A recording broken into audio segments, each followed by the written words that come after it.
Bon, bonjour à tous.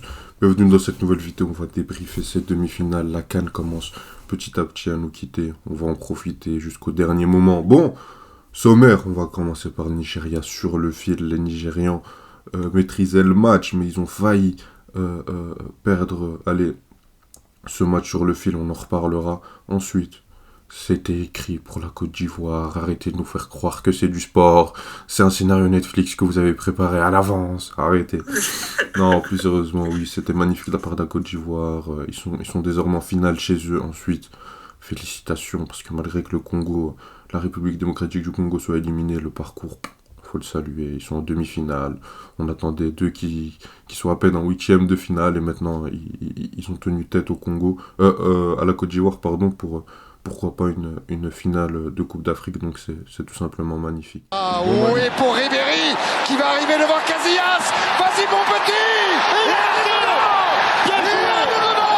Le premier but de Ribéry. Magnifique. Bon, Malik, tu veux commencer ou j'y vais sur Nigeria-Afrique du Sud? Je laisse commencer sur ta surprise qui a déjà fait un magnifique parcours aussi. Bah, honnêtement, la prochaine fois qu'il y a une compétition et que vous voulez une surprise, appelez-moi directement, parce que je me trompe jamais. Non, mais plus sérieusement, ouais, félicitations aux deux nations. Nigeria a tenu son rang de favori et a su maîtriser le match. Je trouve qu'on a vu le Nigeria qu'on a vu depuis le début de la compétition. C'est pas une équipe spectaculaire, ou du moins où je vois pas un énorme contrôle avec le jeu, etc. Par exemple, comme on voyait le Sénégal en phase de poule, mais on voit quand même une équipe qui maîtrise son jeu dans tous les domaines. Au milieu de terrain, il y a beaucoup de créativité. On sait que derrière, c'est très solide pour aller, en cas de perte de balle, offensivement, il y a un pressing, il y a une envie d'aller rechercher des combinaisons techniques. On le voit sur le but du Nigeria, c'était tout simplement magnifique et hyper bien recherché. Donc félicitations au Nigeria pour ça. Deuxièmement, la transition défensive, ils les ont très bien gérés, même si tu avais comme une Afrique du Sud qui, par un moment, arrivait à aller chercher quelque chose. Ils ont leur numéro 9 qui dérangeait pas mal la défense nigérienne, et pourtant, c'est une des meilleures défenses du tournoi, voire la meilleure défense du tournoi, je pense.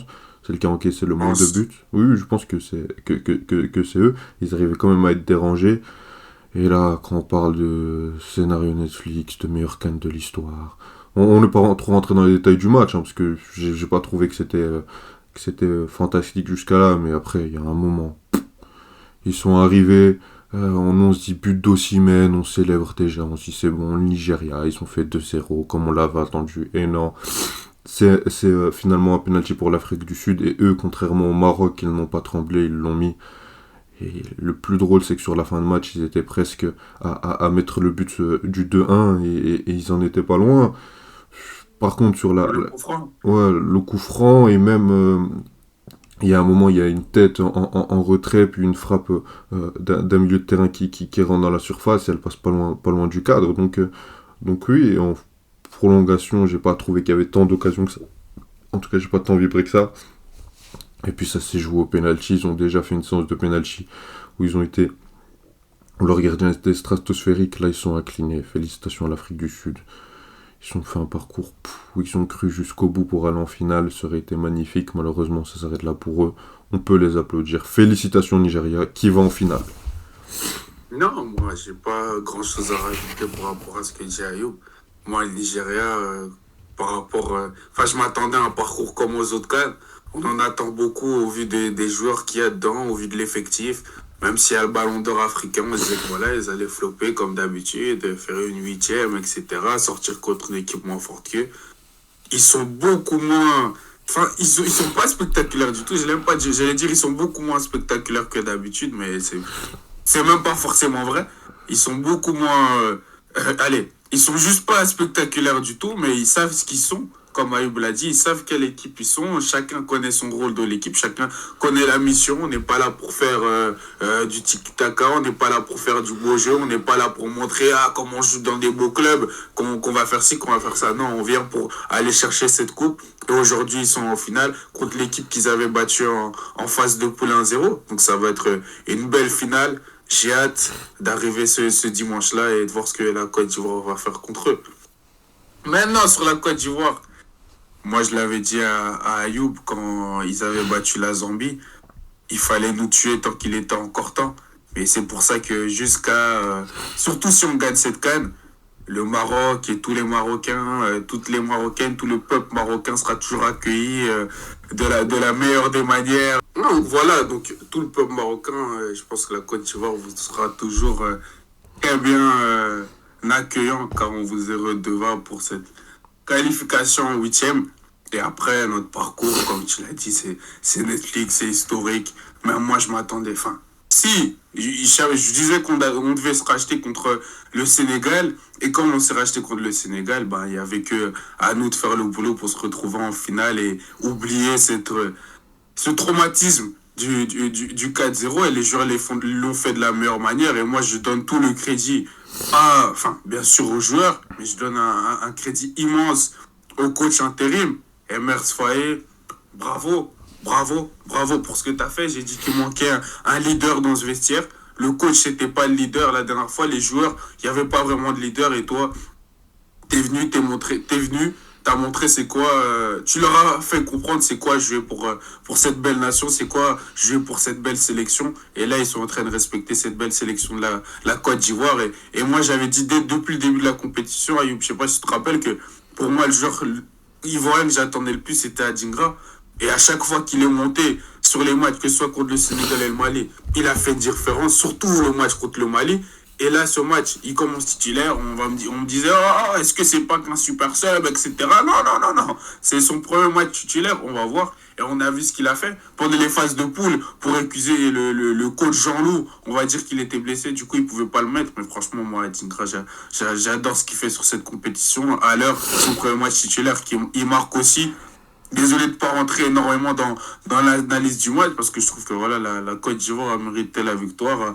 Avait une possession pas la plus créative, stérile par moment, vous me direz, mais ils ont contrôlé le match et ils ont gagné un match qu'ils méritaient de gagner, tout simplement. Donc moi, je suis fier de cette équipe de Côte d'Ivoire. Comme je le disais dans ma story hier, venant des deux pays, une partie de moi est souriante et heureuse d'être en finale. L'autre est triste pour l'autre. T'as célébré ou pas sur le but?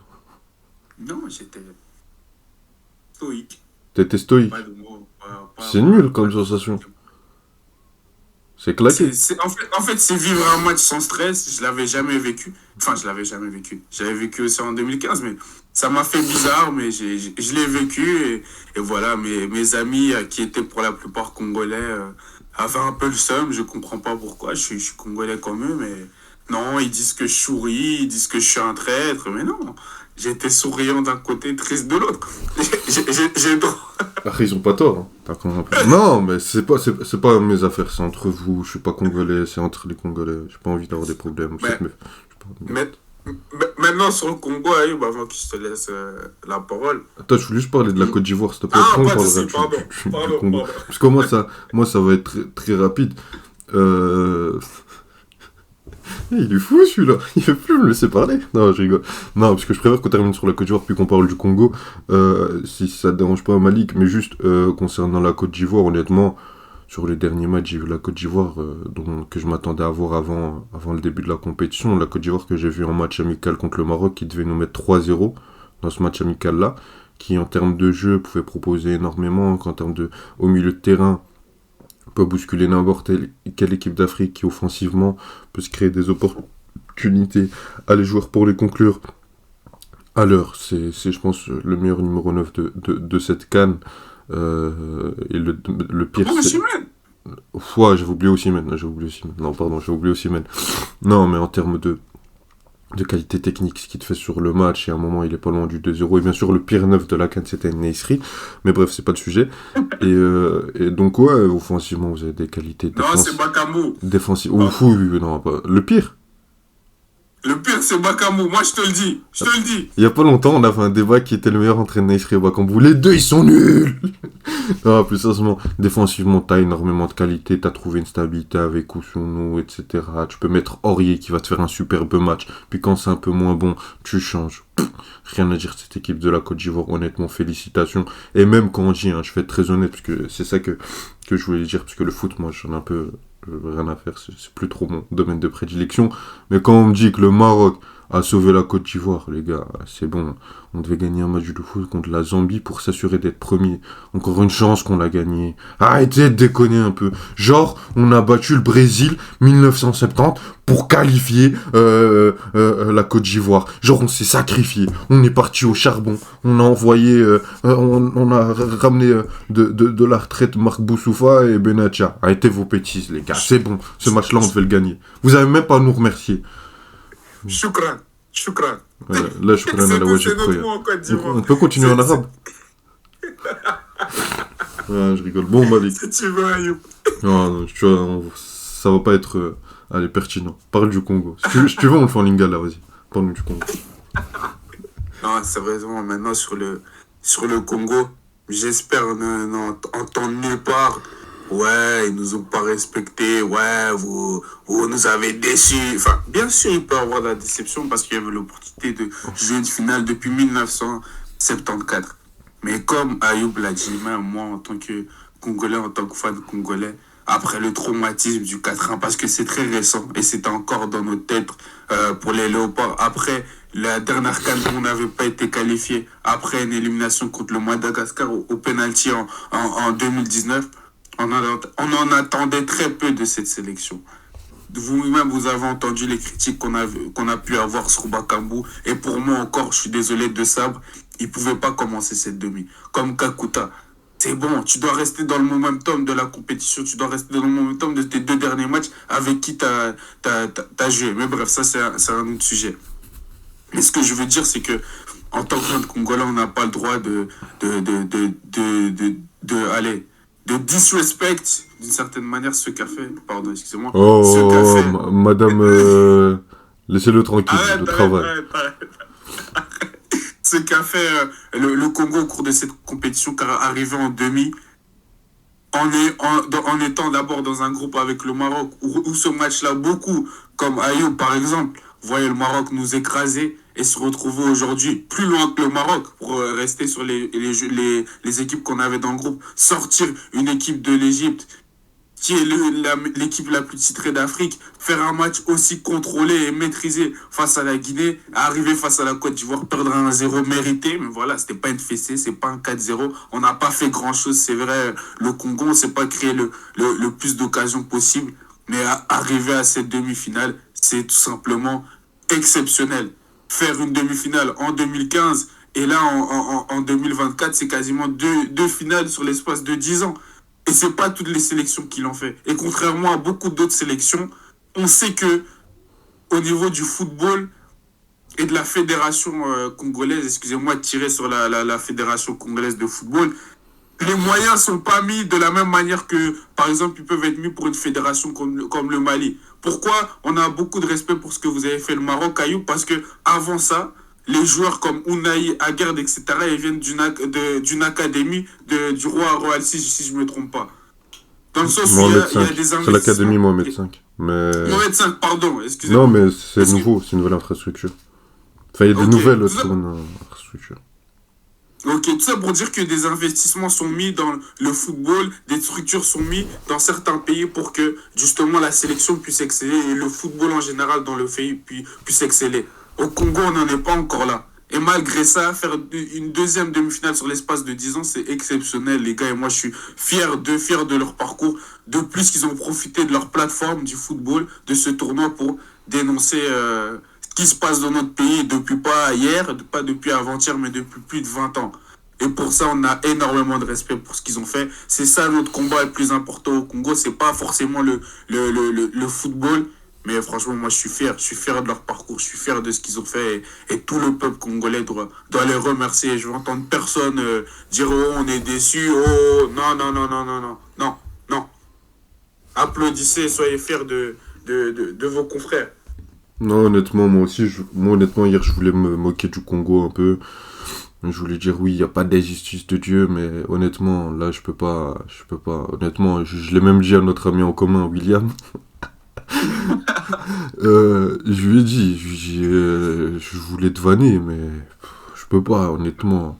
T'as parlé du Maroc, on a censé avoir la meilleure équipe d'Afrique, t'as parlé d'infrastructure. Non seulement il y a l'académie Mohamed V, où t'as énormément Mohamed V, sinon je vais me faire insulter, où tu as beaucoup de talents qui ont émergé, mais non seulement tu as une des meilleures infrastructures et un meilleur camp d'entraînement d'Afrique et même au monde, honnêtement. Au Sénégal, tu as les infrastructures, quand tu regardes en Côte d'Ivoire aussi, on a vu vos terrains, etc.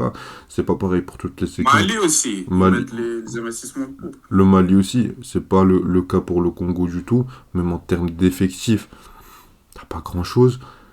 Et faire une demi-finale, honnêtement, chapeau, c'est comme si moi je pleurais après le Maroc-France. Certes, j'ai été déçu, certes, j'espérais une finale, certes, j'étais dans le truc. Allez, on peut aller la chercher. J'avais ficelé un peu, j'étais devenu fou.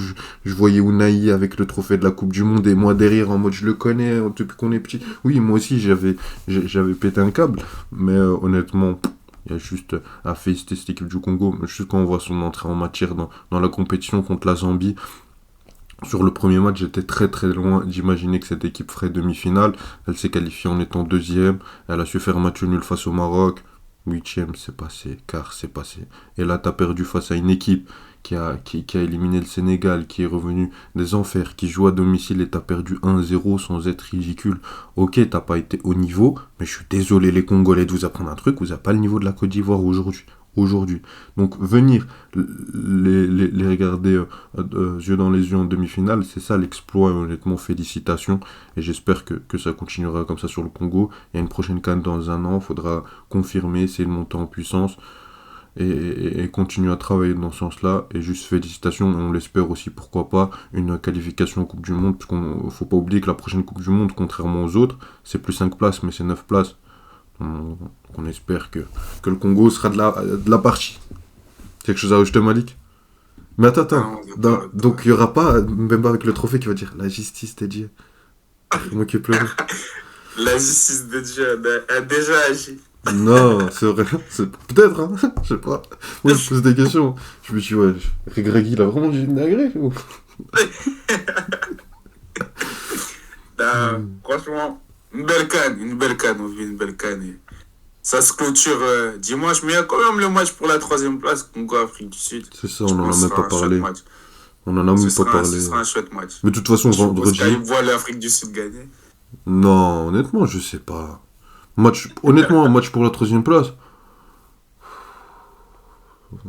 Oh, ils ont fait podium. Waouh! Genre même quand il y avait Maroc, Croatie, je rentrais du taf et j'étais en mode maman, on va manger quoi? Ok, on va finir 3e. J'en ai rien à faire aussi. 3e, 4e, c'est pas.